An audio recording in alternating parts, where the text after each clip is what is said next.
Hello students, welcome to CodeCrab. So this is our user defined functions in Python part 3 and today we will going to discuss about the lag-b rule. The lag-b rule. Now what is lag-b rule? Basically lag-b rule helps us to understand the scope resolution कि आपके किसी variable को कितना scope मिलता है या कितनी priority मिलती है पाइथन के अंदर या किस तरीके से आपकी वेरिएबल्स की प्रायोरिटी डिसाइड होती है। तो lag-b rule stands for L stands for local, then enclosing environment, then global and then your built in. तो दिस इज द वे जिस तरीके से आपका जो पाइथन है वो आपके वेरिएबल्स को प्रायोरिटी, उनकी वैल्यूज को प्रायोरिटी असाइन करता है। Local, enclosing, global, built in. Now take it one by one. देखिए कैसे होता है। सपोज करिए हमने कोई फंक्शन बनाया है, ठीक है। हमने कहा फन डिफाइन फन, राइट। यहाँ पे मैंने इसकी कोई वैल्यू ली है a इक्वल्स टू 10, ठीक है। मैंने प्रिंट कर दिया है a। अभी अगर हम देखें तो ये इसकी अपनी एक लोकल वैल्यू है a इक्वल्स टू 10। ये सिर्फ ये a जो 10 है ये सिर्फ इस फंक्शन के लिए है। इसकी जितनी ये डेफिनेशन है यहाँ तक a की वैल्यू 10 है, ठीक है। अगर मैं इसे भी प्रिंट करूंगी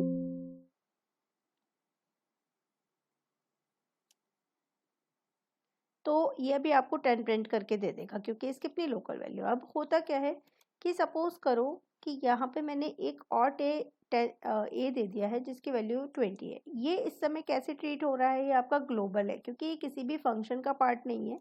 और ये कैसा है? ये इस समय लोकल है, ठीक है। अभी भी अगर मैं यहाँ पे प्रिंट करूंगी तो ये अभी आपको क्या प्रिंट करके देगा? 10। क्यों 10 प्रिंट किया? क्योंकि अभी भी ये किसको प्रेफरेंस दे रहा है? पहले लोकल को दे रहा है। अब सपोज करो यहाँ पे अगर ये लोकल वैल्यू हो ही ना, ठीक है। यहाँ से देखिए मैंने लोकल वैल्यू को हटा दिया तो अब ये किसको प्रेफर करेगा? अब जब ये ए यहाँ पे प्रिंट करने की बारी आएगी तो ए प्रिंट करते वक्त इसे अपनी फंक्शन डेफिनेशन के अंदर ए की कोई भी वैल्यू नहीं मिलेगी। दैट मीन्स उसको लोकल वैल्यू अवेलेबल नहीं है। तो फिर ये कहाँ जंप करेगा? ग्लोबल में जंप करेगा कि क्या ग्लोबल में कोई ए की वैल्यू असाइंड है? तो यस, ग्लोबल में उसको ए की वैल्यू 20 असाइंड है, ठीक है। तो ये तो लोकल और ग्लोबल हुआ। अब इसमें एक और चीज आती है एनक्लोजिंग एनवायरनमेंट की। एनक्लोजिंग एनवायरनमेंट का मतलब क्या होता है आपका? Enclosing environment confined to some nested type functions. तो सपोज करिए कि यहाँ पे इस फंक्शन के अंदर फर्दर मैंने एक फंक्शन बनाया है fun1, ठीक है। यहाँ पे इसकी अपनी एक वैल्यू है a इक्वल्स टू 5, ठीक है। यहाँ पे इस फंक्शन की अपनी एक वैल्यू है a इक्वल्स टू 10, ठीक है। और मैंने क्या किया, इसको कॉल करने के लिए इस फंक्शन के बाहर मैंने प्रिंट किया a और इस फंक्शन को मैंने कॉल कर दिया। अगर मैं अभी इसका, और बल्कि एक काम और करते हैं कि हमने यहाँ पे भी एक प्रिंट क्या कर दिया? a। अब अगर आप देखोगे ना तो इसमें हो क्या रहा है? इस फंक्शन की अपनी लोकल वैल्यू कितनी है? 5। fun1 की अपनी लोकल वैल्यू कितनी है? 5। फन की अपनी लोकल वैल्यू a की कितनी है? 10। और ग्लोबली वैल्यू कितनी है? 20। दैट मीन्स हमने वेरिएबल सेम है, दैट इज a, लेकिन तीनों का स्कोप अगर आप देखोगे सबका अलग अलग है, ठीक है। अब कैसे ये फंक्शन चलेगा? देखो सबसे पहले सिक्वेंशियल जब चलेगा तो a की वैल्यू 20 डिक्लेयर होगी। फिर ये सीक्वेंस में देखेगा तो सबसे पहले मेरा फन कॉल होगा। जैसे ही फन कॉल होगा ये इस फंक्शन पे जंप करेगा, a की वैल्यू को 10 करेगा। फिर ये अपने सीक्वेंस में चलेगा तो सबसे पहले ये 10 को प्रिंट करेगा। फिर ये fun1 को कॉल करेगा। जैसे इसने fun1 को कॉल किया अगेन a की उसको अपनी एक लोकल वैल्यू मिल गई, क्योंकि लोकल वैल्यू को सबसे पहले प्रेफरेंस मिलेगी तो a की वैल्यू 5 हो गई, ठीक है। तो 5 प्रिंट हो गया। और फिर जब ये पूरा इस फंक्शन से बाहर निकलेगा तो अगेन इसको a मिला और यहाँ पे a कौन सा डिक्लेयर हुआ है? ग्लोबल वाला। तो यहाँ पे 20। दैट मीन्स इसमें अगर हम आउटपुट देखें तो आउटपुट क्या प्रिंट होना चाहिए? 10, 5 or 20? Let us check. So 10, 5, 20. अब जो हम पढ़ रहे हैं ये स्कोप वाला, ये देखो कैसे वर्क कर रहा है। मैंने आपको कहा लेग बी, दैट मीन्स पहले लोकल को मिलेगा, फिर एनक्लोजिंग को मिलेगा, फिर ग्लोबल को मिलेगा। अब देखो हम एक एक चीज हटाकर देखते हैं। सबसे पहले देखो मैंने यहाँ पे अभी हमने लोकल का तो कंसेप्ट देख लिया कि लोकल वैल्यू को प्रायोरिटी मिलती है। अब मान लो कि मैंने यहाँ से इसकी अपनी लोकल वैल्यू हटा दी। देखो सबसे जो इनसाइड वाला फंक्शन है उसकी मैंने इसकी लोकल वैल्यू को हटा दिया। तो दैट मीन्स जब ये इस fun1 को कॉल करेगा तो इसको यहाँ पे अपनी लोकल वैल्यू मिलेगी नहीं।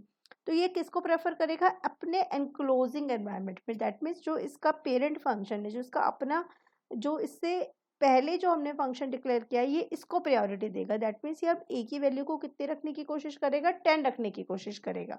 देखो अभी मैं अगर सारे प्रिंट हटा दूं सो दैट आपको कंफ्यूजन ना हो, तो देखो मैंने सिर्फ अभी किसको प्रिंट किया हुआ है?